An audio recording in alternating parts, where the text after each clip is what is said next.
Stephanie Bain, I have a books. I'm a book nerd. There's so many books. I book tours. No, but in all seriousness, I am going on a book buying ban. The only books I am waiting on is Delirium, because I got it on sale and it was brand new, so I got that one and I'm gonna read that before I get the series. And I just need 3 more books in the Mortal Instruments series, and then those are the only books I'm gonna buy for right now. But like before, I kind of said I was getting the urge to go on a book buying ban. Not the urge, I was getting the courage to go on a book buying ban. But honestly, I have books that I really want to read in this pile. So I'm ready. I'm ready to make a commitment. I had ordered, I don't know if you guys know this series, is the Kissed by an Angel series by Elizabeth Chandler. I love the bind up of the first 3 books. That's my favorite so far of the series. But then I also received in the mail, because I finally ordered them, I got Everlasting and I got Ever After. So I already finished Everlasting and I want to do a series review because I do adore these books.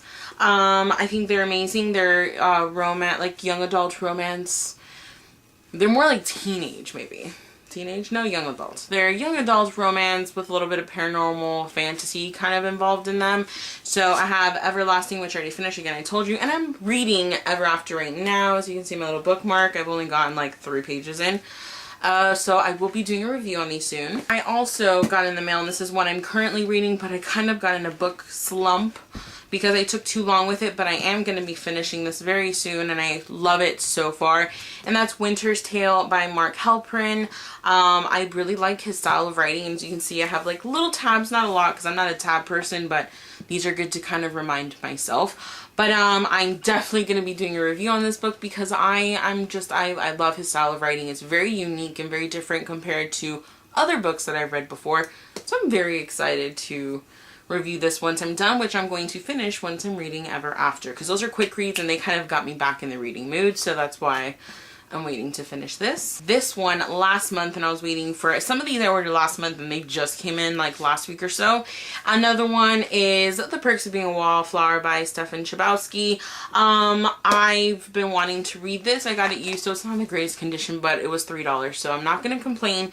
I do eventually want to get a brand new version, but for right now it still works perfectly. So I'm very excited to read this because I adore the movie with a passion. Also got a few of these like book to movie adaptation books with covers. I got Something Borrowed by Emily Griffin. I love this movie. I got Janet Ivanovich's One for the Money. I love that movie. Okay, all of these movies I really do adore and love. I got Julie and Julia by Julie Powell. Yep, that's her name.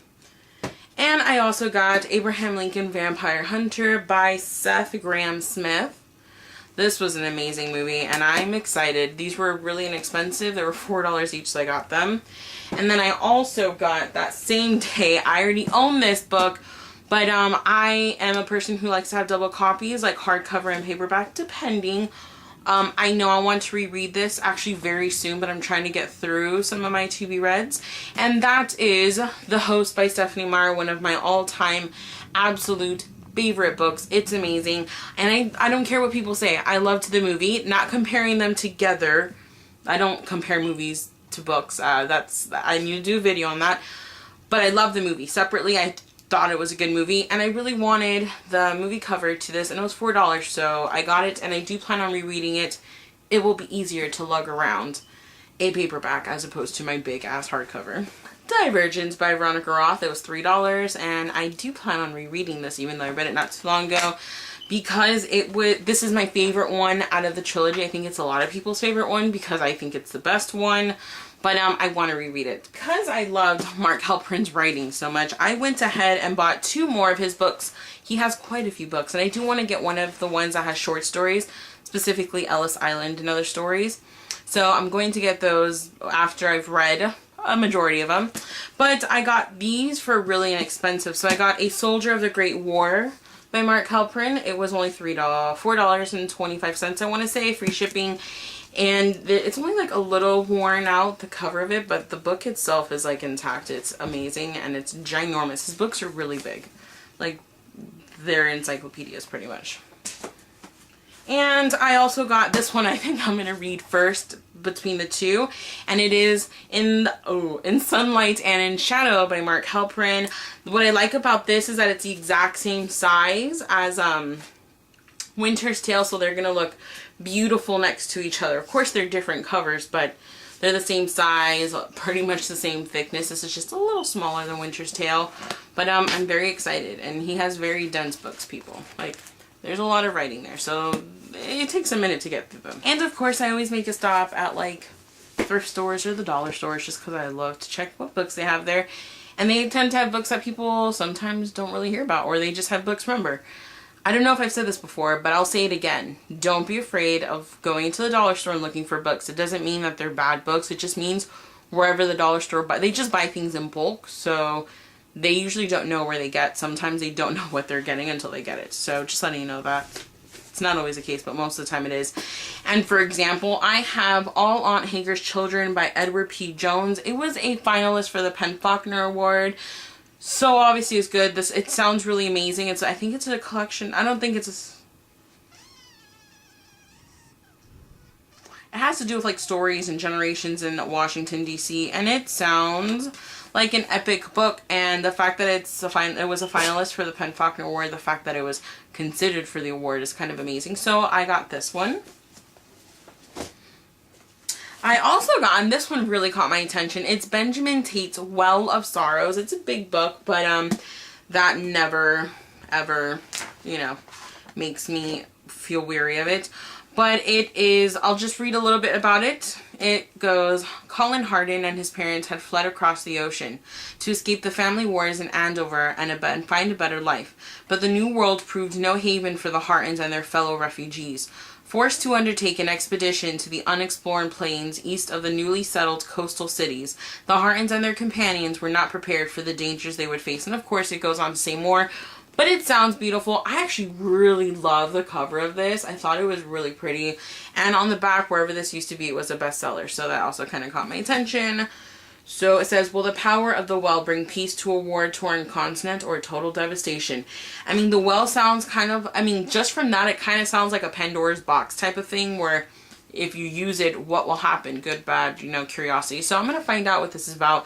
This is on the top of my TBR list. The next book that I have here is Michael Crichton and Richard Preston's Micro. It has to do... Oh, crap! I didn't realize this is the guy that did Jurassic Park. Oh, this is so exciting.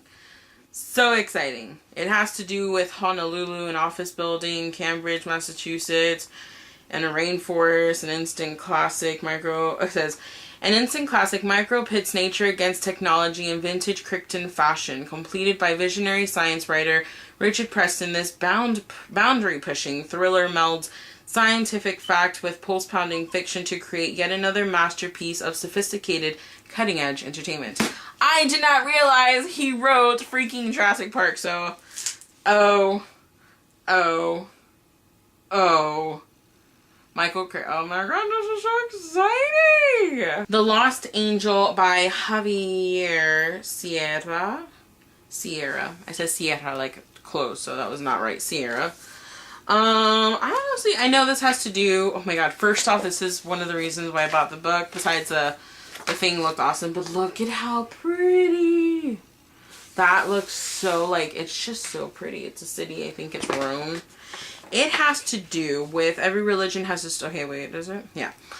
In approximately 72 hours, a little-known Middle Eastern terrorist group plans to bring about the end of the world. Convinced that they are the descendants of angels, they believe they are on the verge of at last being returned to heaven. Central to their plan is kidnapping of Martin Faber, an undercover American scientist whose research has led him to an extraordinary secret. Kind of sort of sounds like a Dan Brown book, right? Just a little bit. Sorry. So I got this just because the cover, everything just had like it Dan Brown-esque. I don't know. So I will let you know. Obviously this is just me guessing. I don't have any idea. Let's see who wrote little blurbs. Nope, I don't know any of these people. I probably do, but I'm really bad with names. Oh, Oh, a rocket pace page turner. Fans of Dan Brown will find everything they're looking for and so much more. Lisa Unger, New York Times bestselling author of Darkness, my old friend. What? I had a feeling this had Dan Brown written all over it, so maybe they're right, and maybe I'm right, and maybe we will find some Dan Brown hidden in here. It's amazing to find people who write alike, but don't write alike. It's Shadows Bright as Glass. It is the remarkable story of one man's journey from brain trauma to artistic triumph. So it's about a guy who gets hurt and then he becomes an artist apparently. So I'm very curious and I really liked the cover. This one, I ordered it on eBay this month, and that's because I saw, whose page was it that I saw? I don't remember, but she mentioned it, and then she started talking about what the book was about and how it was like written and stuff, and I was all over it, and that is House of Leaves by Margzy Danielewski. I don't know if I said that right. Probably not. This book weighs. For being paperback, this has a lot of weight, okay? Let's just say that. But I think how it's written is cool. The fact that there's like 3 words on this page. That's it. 1, 2, 3. There's 3 words on this page. And it changes like type, like the way it's written. I thought this was cool. So it really caught my attention. It's about a family who moves into a house, and apparently the house is bigger on the inside than it appears on the outside. This is on the top of my list, but I really do want to read The Giver next month. Or if I finish Winter's Tale before, then I'll read it before then. But I have only a few more books. I'm almost done with my another ginormous haul. This is a rebuy. I used to own the beautiful hardcover of this book. I have no idea what I did with it. I either lent it out to someone and I never got it back, or I just like lost it. It could have been any of those 2 situations, but just in case, I'm never lending out books again. I don't care if that makes me a book snob or whatever, but books are not cheap, and I had paid full price for this book because I pre-ordered it. It sounded so interesting, and this was a while ago. This was in 2009, I want to say. But I saw it for $4 and I couldn't leave it because I do want to reread this book, and I couldn't remember the name of it.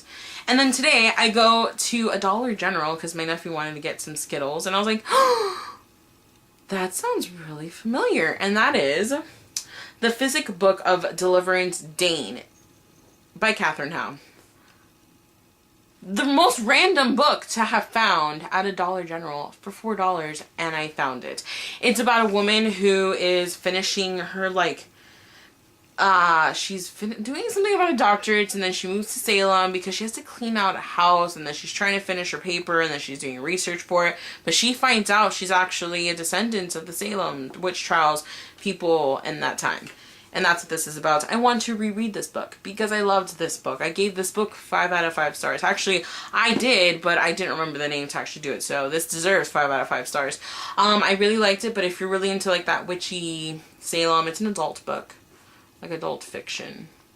I've never read a Alice Sebold book, but I got The Almost Moon, which I have no idea what it's about, but the cover really did catch my attention, like the window.